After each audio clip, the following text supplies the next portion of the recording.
안녕하세요. 저는 올해 30대 중반이 된 남자입니다. 주변 사람들에게는 말하기가 너무 창피하고 민망스러워서 익명의 힘을 빌려 많은 분들께 제 얘기를 들려드리고 싶습니다. 농담 삼아 듣지 마시고 가능하다면 부디 힘이 되는 좋은 말씀 한마디씩 해주시면 감사하겠습니다. 우선 제 와이프에 대해서 얘기를 해드리겠습니다. 연애 시절부터 느꼈지만 정말 여자가 맞나 싶을 정도로 남자를 많이 밝히는 그런 스타일이었습니다. 하지만 그때는 콩깍지도 씌었을 뿐더러 결혼하고 애 낳으면 생각도 성격도 많이 달라질 거라 생각했었죠. 아무튼 와이프는 연애 시절부터 남자가 지나가면 눈이 돌아간다던지 휴대폰 안에는 연예인들의 건강미 넘치는 그런 사진들도 가득하더군요. 심지어 차마 남자들조차 보지 않을 법한 그런 영상들도 있는 걸 보고 깜짝 놀랬죠. 하지만 뭐 다 큰 어른이고 충분히 그런 걸 볼 수 있다고 생각했습니다. 하지만 문제는 연애 시절부터 발인기가 다분했었던 것 같습니다.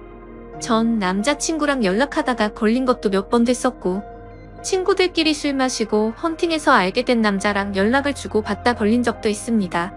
하지만 관계까지 가진 건 아닌 걸로 알고 있어서 참고 만났던 거죠. 지금 생각해보면 그때 당시에도 술 마시고 연락 두절이 된 게 몇 번 있는데 정황상 사고를 치지 않은 것 같아서 넘겼는데 그 진실도 이제는 알 수가 없을 것 같네요.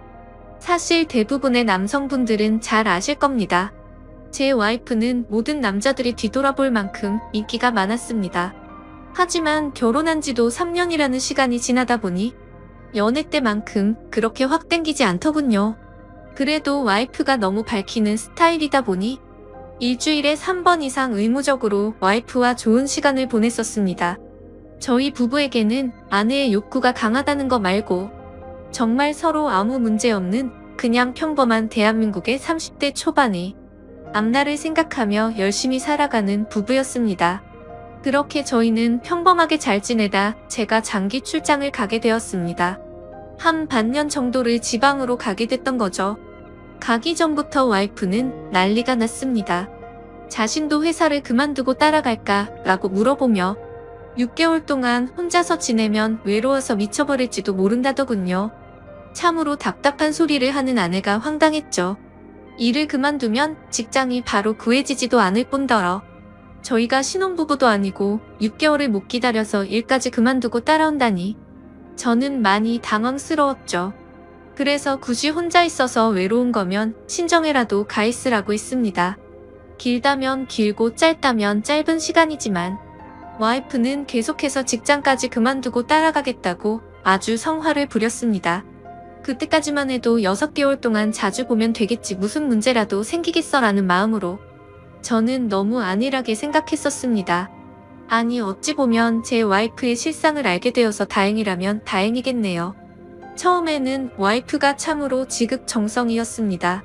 제가 출장을 간 곳이 차로 왕복 6시간이 넘게 걸리는 곳인데 한 달 동안은 거의 매주 제 숙소로 찾아오더군요. 남자 혼자 살면 밥 굶는다고 밥이며 반찬이며 아주 바리바리 두 손 가득 싸들어서요.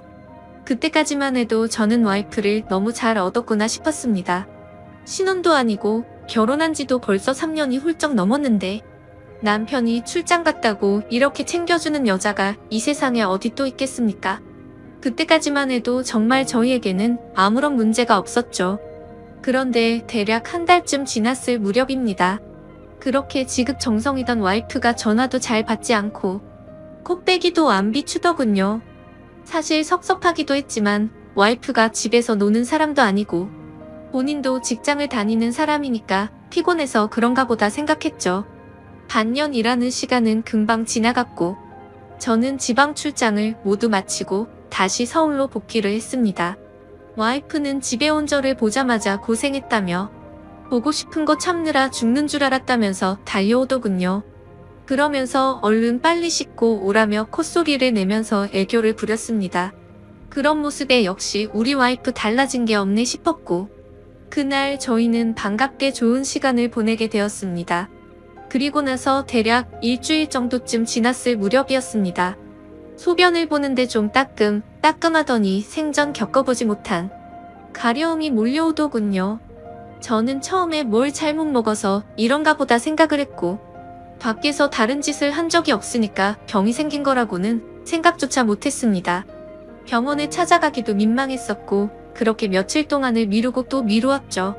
하지만 시간이 지나갔음에도 점점 나아질 기미가 보이지 않았고 오히려 이상한 분비물도 묻기 시작했고 소변을 볼 때 통증은 더 심해지더라고요. 그래서 저는 결국 도저히 참기가 힘들어서 창피함을 무릅쓰고 병원으로 찾아갔죠. 병원에 갔더니 검사를 해보자 합니다. 의사 선생님은 분비물이 묻고 소변 볼 때 통증이 있고 가렵냐고 묻더라고요. 이게 딱 봤을 때는 임질이라는 병과 증상이 되게 비슷하다고 했고 최근에 관계를 가진 적이 있는지 물었습니다. 그래서 저는 관계는 와이프 말고는 따로 없다고 대답을 했죠. 의사는 저에게 정확한 원인을 알기 위해서 정밀 검사를 받아보라고 권하더군요. 그때까지만 해도 이 의사놈이 환자 가지고 장사하는구나 싶었습니다. 근데 그때 당시에는 빨리 치료를 받고 싶을 뿐 다른 생각은 할 겨를도 없었습니다.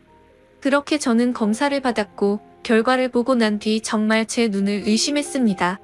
임실에 헤르페스에 곤지름까지 생겼더라고요. 곤지름은 아직 잠복기라서 딱히 증상이 나타나지는 않았는데 검사를 해보니 균이 나온다고 하더라고요.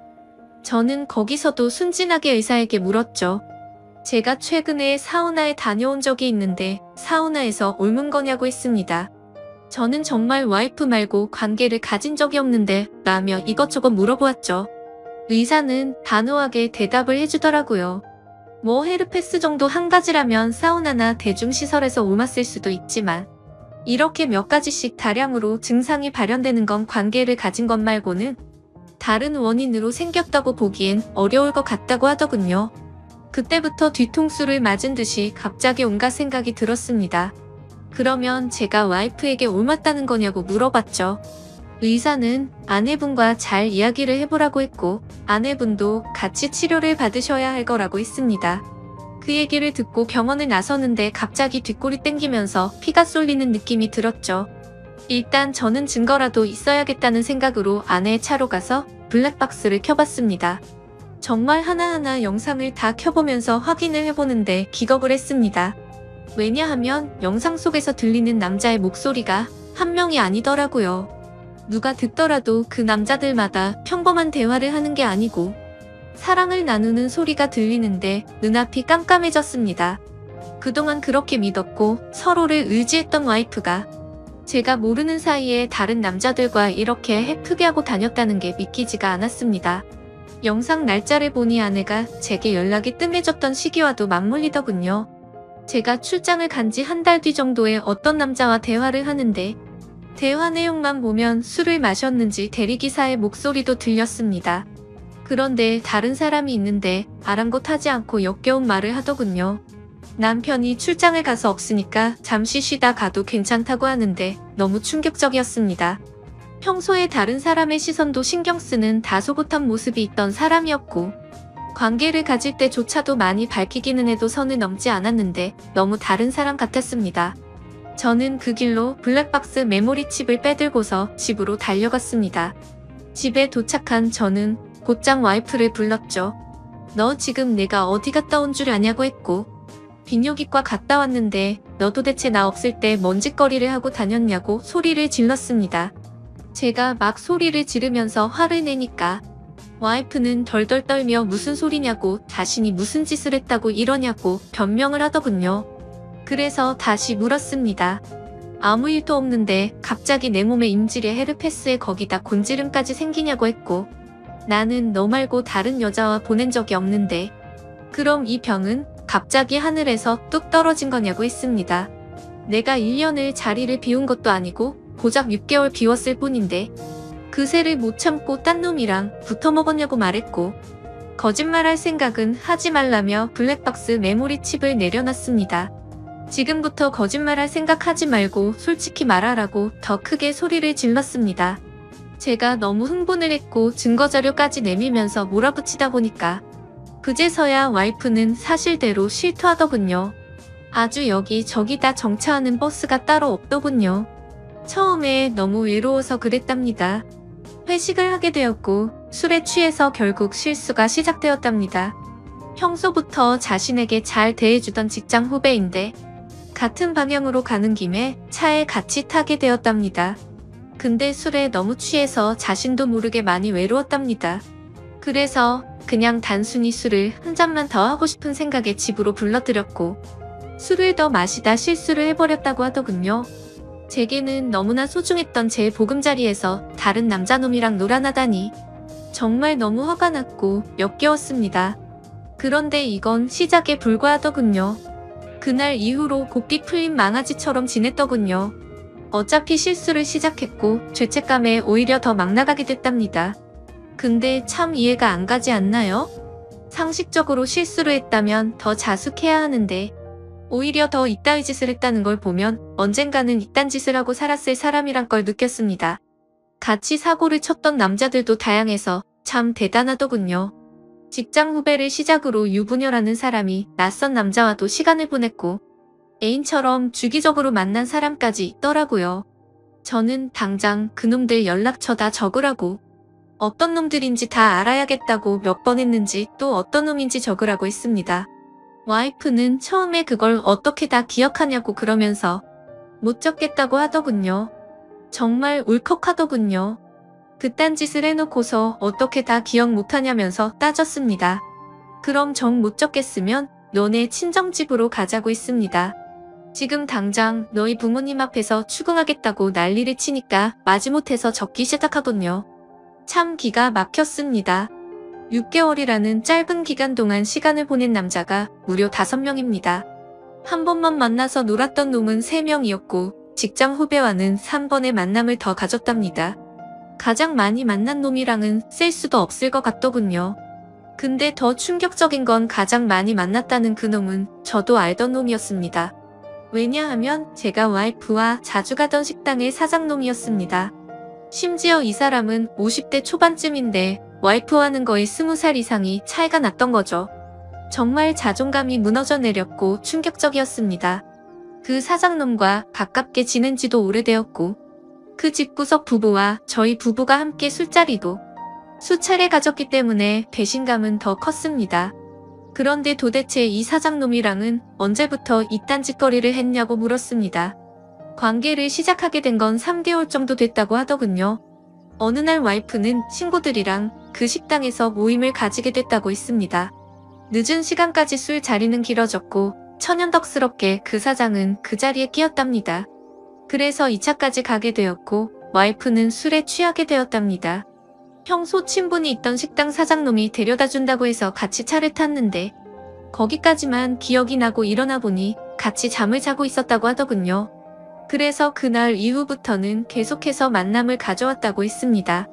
아마도 이 인간이 없었더라면 더 많고 다양한 남자를 만났겠구나 싶었고 믿고 지낸 지도 오래된 사장놈에 대한 배신감은 이루 말할 수가 없었습니다. 그 사장놈은 저와는 나이차가 많이 났지만 많이 믿고 의지했던 사이였습니다. 와이프와 만나기 전부터도 친분을 가져왔었고 오죽하면 힘든 시기에는 제가 대출까지 받아가면서 도움을 줬던 사람입니다. 근데 그런 은인에게 이따위 짓을 하는 게 인간이 맞나요? 제 와이프도 인간 같지 않은 건 마찬가지입니다. 하룻밤을 비롯해 5명의 남자들과 만남을 가지고 그것도 모자라서 남편의 지인과 바람까지 피다니 그것도 20살이 넘게 나이도 많고 자식까지 가진 유부남과 말이죠. 충격에 충격이 이어지다 보니 도대체 어디서부터 어떻게 화를 내야 할지 감조차 오지 않더라고요. 그래서 일단 저는 당장 휴대폰 잠금을 풀라고 했고 카톡을 열어서 메시지 내용을 봤습니다. 그동안의 메시지 내용은 지웠는지 오늘 날짜로 잊지 않은 메시지가 하나 와 있더군요. 이제 민철이가 출장 갔다 왔으니까 못 보는 거냐는 둥. 앞으로 조심하면 되니까 우리 변하지 말자는 둥 역겨운 대화가 와 있더군요. 정말 너무 참담해서 말도 안 나오고 아무 생각도 들지 않더라고요. 그냥 분노에 휩싸였을 뿐 아무것도 보이지가 않았습니다. 그래서 당장 아내를 이끌고 그 사장놈이 하고 있는 식당으로 갔습니다. 식당 안에는 손님들이 있었고 그 사장놈의 아내도 함께 있더군요. 그런데 그때 당시 제 눈에 이미 보이는 건 없었습니다. 들어가자마자 욕을 지르면서 불렀고 바로 멱살을 잡았습니다. 그 사장놈의 아내는 깜짝 놀라서 달려나와서 저를 뜯어말렸고 저는 온 동네에 소문이 나길 바라는 마음으로 큰 소리로 말했습니다. 이 인간 같지도 않은 인간이 무슨 짓 했는지 아냐고요. 제가 출장 간 사이에 제 와이프랑 바람 피우고 붙어먹은 지 3개월이 됐다고 말해줬습니다. 와이프는 옆에 서서 울고 있었고 그 사장놈의 아내도 충격을 먹었는지 저보다 더 화를 내면서 남편을 밀치고 멱살 잡고 난리가 났습니다. 그 사이에 손님들은 전부 다 밖으로 나가버렸고 진짜 짐승들처럼 뒤엉켜서 순식간에 개판이 되었습니다. 다음 날에는 그 직장 후배놈도 응징하기 위해서 와이프의 회사로 찾아갔습니다. 조금은 마음이 차분해져서 깽판을 치지는 않았고 다이렉트로 회사 대표와 만났습니다. 내 와이프가 여기 직장 동료랑 바람을 폈다. 딴 거 다 필요 없고 그 사람 자르라고 했습니다. 안 그러면 더 이상 어떤 꼴 날지 모른다고 하니까 바로 알겠다면서 죄송하다고 하더군요. 당연히 와이프도 이 회사에서 그냥 내보내라고 했습니다. 그딴 인간들 여기 둬봤자 여기에 도움될 거 없을 거니까 알아서 하라고 했죠. 와이프와는 이혼을 해야겠다는 생각으로 당분간 얼굴도 마주치지 말자고 했고 집에서 내쫓아 버렸습니다. 저 또한 맨정신으로 버틸 수가 없어서 회사에는 잘 얘기해서 휴가를 냈고 며칠 동안 집에 박혀서 술만 마시고 있었습니다. 옛날 생각도 나고 어떻게 이렇게 됐는지 웃다 울다 사람이 미쳐가는 게 한순간이더군요. 그렇게 3일 정도 지났을 무렵 그 사장놈에게서 메시지가 왔습니다. 저에게 사과를 해도 모자를 파내 오히려 뻔뻔하게 욕을 하더라고요. 조용히 일 처리를 하면 되지 굳이 그렇게까지 해야 했냐면서요. 본인도 이혼 소송 진행 중이고 가게도 문을 닫게 됐다면서 징징거리는데 본인이 일을 저질러 놓고 저더러 어쩌라는 건지 역겹고 짜증이 나서 저도 같이 싸웠습니다. 저는 너 같은 인간 말종이랑 말 섞기 싫으니까 헛소리 그만하라고 말했고 그동안 내가 너한테 빌려줬던 돈을 이번 주 내로 당장 다 갚으라고 했습니다. 그러니까 돈 없다면서 배째라고 말하더군요. 나이 50이 넘어서도 이따위 짓을 하는데 어떻게 이런 인간이랑 연락을 해오며 살았을까 제 스스로에게도 화가 났습니다. 그때부터 이 인간 같지도 않은 놈이 저를 약올리기 위해서 비아냥거리기 시작하더군요. 제 와이프가 이렇게 해줬다 저렇게 해줬다부터 시작해서 또다시 저는 충격적인 얘기를 듣게 되었습니다. 참 파고 또 파도 끝이 없었네요. 너도 내 덕분에 이혼하게 된 걸 다행으로 알라면서 말하는데 지 친구놈과 셋이서도 어울렸다고 말하더군요. 진짜 이런 인간이었나 싶고 사람의 이중성에 환멸을 느꼈습니다. 와이프와 저는 연애 시절부터 결혼까지 거의 6년이란 시간을 함께 했습니다. 제가 알던 와이프가 맞나 싶을 정도로 또 다시 큰 충격을 받았습니다. 이런 게 현실적으로 있을 수 있는 일인가 싶었습니다. 저는 곧바로 와이프에게 전화를 했고 이 말이 사실이냐고 물었죠. 그러자 한참을 말없이 가만히 있더군요. 그래서 저는 왜 말을 못하냐고 하니까 한숨을 쉬더니 적당히 하라면서 적반하장으로 짜증을 내더군요. 그러면서 내가 뭘 했건 이제 너랑 나랑 상관없는데 왜 자꾸 묻냐고 했습니다. 솔직히 당연히 이혼은 계속 진행했겠지만 조금이라도 고민을 안 했다면 거짓말이겠죠. 그만큼 많이 사랑했었기에 일말의 가능성을 생각했는데 전부 다 제 착각이었습니다. 아니 오히려 다행이라고 생각해야겠네요. 마지막까지 제대로 된 실체를 보여줘서 미련 없이 끝낼 수 있겠구나 싶었으니깐요. 이렇게 말도 안 되는 사건이 일어난 지도 고작 일주일이 지났네요. 저는 지금 와이프와 이혼 절차를 받고 있습니다. 와이프와 직장 후배놈은 그 회사에서 잘리게 되었고요. 아직까지 해결이 안 된 문제는 그렇게 믿고 지냈던 사장놈입니다. 제게 빌려가서 갚지 않은 돈만 원금 2천만 원이 넘습니다. 이런 일은 태어나서 처음 겪다 보니 어떻게 해야 할지 머리가 어지럽네요. 일단 법적으로 어떻게 해서든 이 인간에게도 최대한의 고통을 주고 싶습니다. 어떻게 해야 이 인간도 피눈물 흘리면서 후회할 수 있게 만들 수 있을까요? 세상에 이런 일들이 일어나리라곤 절대로 생각 못했는데 제게도 이런 일이 일어나네요. 아마도 다들 드라마나 영화에서나 일어나는 일이라고 생각하실지 몰라도 생각보다 이런 불륜 사건들은 한 해에도 수도 없이 일어난다고 하더라고요. 다른 사람들은 저처럼 너무 사람들을 믿어서 상처받는 일이 없었으면 하는 바람입니다. 그리고 어떻게 해야 그 사장놈을 응징할 수 있을까요? 비열하게 비웃고 조롱하는 그 사장놈을 절실하게 응징하고 싶습니다. 제발 좀 방법이 있다면 알려주세요. 감사합니다.